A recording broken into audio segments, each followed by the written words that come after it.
Morning students, आज हम आप लोगों को जो वास्तविक संख्या है उसमें जो प्रश्नावली है 2.3 उसका क्वेश्चन नंबर 2 सोल्व करवाएंगे। ठीक है, तो इस क्वेश्चन दिया गया है कि सिद्ध कीजिए कि निम्नलिखित संख्याएं अपरिमेय संख्या है, यानी हमें जो दी गई संख्याएं हैं इनको अपरिमेय संख्या सिद्ध करना है। उसमें पहला क्वेश्चन है 1/√2। ठीक है, तो हम लेते हैं पहला क्वेश्चन 1/√2। हम जो अपरिमेय संख्या को सिद्ध करेंगे वो विरोधाभासी जो विधि है उसके द्वारा सिद्ध करेंगे। ठीक है, विरोधाभासी है यानी कि हमें सिद्ध करना है कि अपरिमेय संख्या है, तो हम उसका उल्टा मान के चलेंगे कि माना जो दी गई संख्या है वो परिमेय संख्या है।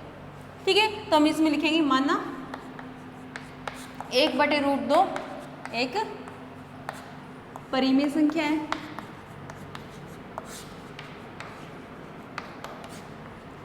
और परिमेय संख्या है तो p/q के फॉर्म में लिखा जा सकता है। मैं यहाँ पे a/b के रूप में लिख रही हूँ। ठीक है, जहाँ a और b सह अभाज्य संख्या है। ठीक है, तो यहाँ पे लिखेंगे p/q के रूप में लिख सकते हैं, यानी कि 1/2 है उसको हम √2 है उसको हम a/b के रूप में लिख सकते हैं। जहाँ पे ab क्या है, ab पूर्णांक संख्या है, ab are integers and b is not equal to 0 पूर्णांक है, और जो b है वो 0 के बराबर नहीं है। ठीक है, साथ साथ में a और b सह अभाज्य संख्या है, सह अभाज्य यानी कि नॉन प्राइम नंबर।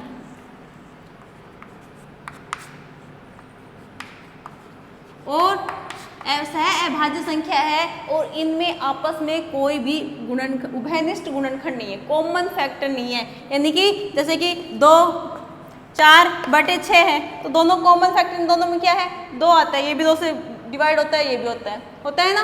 लेकिन इनकी जगह अगर मैं लिख दूँ 2/3 तो ये आपस में किसी पार्ट पे नहीं करते। यहाँ पे लिख दूँ 4/7, इनके भी गुणनखंड हो सकते हैं, इसके भी गुणनखंड हो सकते हैं। मैंने यहाँ पे लिखा है सह अभाज्य संख्या, इनके गुणनखंड हो सकते हैं लेकिन इनके आपस में अंश बटे हर है ना, p और q, a और b ये दोनों सह अभाज्य संख्या, इनका आपस में कोई भी कॉमन फैक्टर नहीं है। ठीक है, समझ में आ गया होगा। तो अपन को जो a और b है पूर्णांक संख्याएं हैं, a b सह अभाज्य संख्याएं हैं, यानी कि इनके आपस में कोई भी कॉमन फैक्टर नहीं है। ठीक है, अब हम क्या करेंगे, वर्गमूल 2 बटे में है इसको उलट देंगे यानी व्युत्क्रम कर देंगे। ठीक है, इसे बराबर में कोई भी समीकरण है हम उसको व्युत्क्रम भी कर सकते हैं या क्रॉस मल्टीप्लाई भी कर सकते हैं। ठीक है, तो मैं इसका व्युत्क्रम कर रही हूँ तो हमारे पास आ जाएगा ये √2/1 बराबर b/a बराबर होगा। ठीक है, एक है इसको हटा भी सकते हैं अपन, तो हमारे सामने आ गया √2 बराबर b/a। b और a दोनों पूर्णांक संख्या है, इंटीजर है, तो b/a कैसी संख्या हो गई, परिमेय संख्या हो गई ना। तो यहाँ पे हम जानते हैं कि b और a पूर्णांक है, इसलिए b/a कैसी संख्या हो गई, परिमेय संख्या हो गई, संख्या है। देखो b और a पूर्णांक है तो b/a के रूप में जो फॉर्म में लिखा जाता है उसे हम क्या कहते हैं, परिमेय संख्या। ये तो परिमेय संख्या हो गई, लेकिन बराबर के इधर क्या है, √2।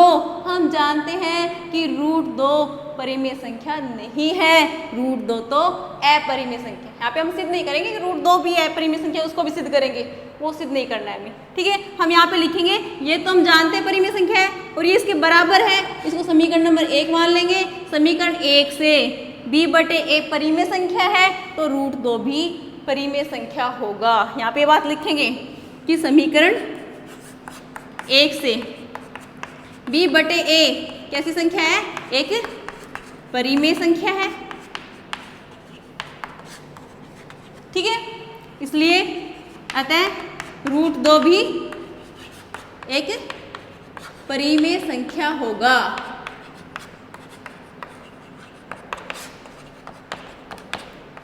जो हमें समीकरण 1 प्राप्त हुआ है इससे तो हमें पता चल रहा है कि √2 एक परिमेय संख्या, क्योंकि ये भी परिमेय संख्या है, परिमेय संख्या के बराबर कोई संख्या होगी तो वो भी परिमेय संख्या होगी। लेकिन हम जानते हैं, हम क्या जानते हैं कि √2 तो एक अपरिमेय संख्या है।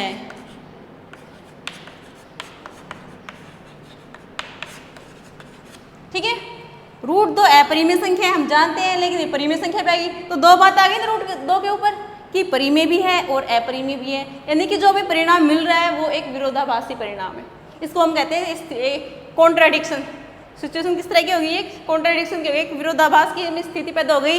हम जानते हैं अपरिमेय संख्या है, लेकिन हमने जो सवाल हल किया है मान के चले उसके हिसाब से परिमेय संख्या भी आ रहा है रूट 2। इसलिए हमें अतः जो परिणाम है, अतः जो परिणाम है, परिणाम कैसा है, हमें हमारे पास कैसे प्राप्त हुआ है, विरोधाभासी परिणाम है। अतः परिणाम विरोधाभासी है। अतः यानी कि हमारी जो परिकल्पना थी, हमारी परिकल्पना, हमारी परिकल्पना क्या थी, 1/√2 एक परिमेय संख्या है, वह गलत है। हमारी परिकल्पना 1/√2 एक परिमेय संख्या है। ये तो मुझे मानना था कि मानना 1/√2 एक परिमेय संख्या है।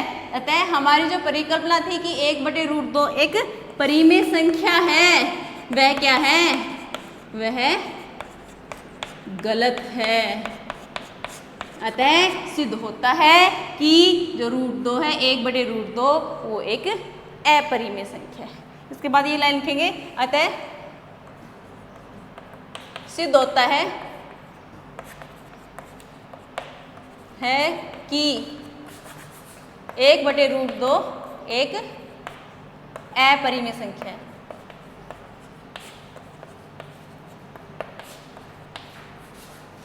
ठीक है, तो समझ में आया होगा आप लोगों को। सबसे पहले मान के चले थे कि माना 1/√2 एक परिमेय संख्या नहीं, अपरिमेय संख्या नहीं, परिमेय संख्या है। ठीक है, फिर हमने इसको a/b के रूप में लिखा था। a और b पूर्णांक है, a और b सहभाज्य संख्या है।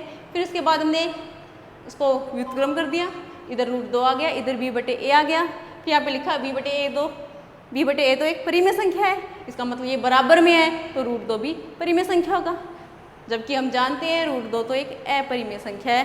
कॉन्ट्राडिक्शन हो गई, विरोधाभासी की स्थिति होगी, इसलिए हमारी जो परिकल्पना थी वो गलत है। अतः सिद्ध होता है कि 1/√2 एक अपरिमेय संख्या है। अगर आपको वीडियो पसंद आया है तो वीडियो को लाइक करें, शेयर करें। अगर पहली बार मेरा चैनल देख रहे हैं तो चैनल को सब्सक्राइब करना ना भूलें। Thank you.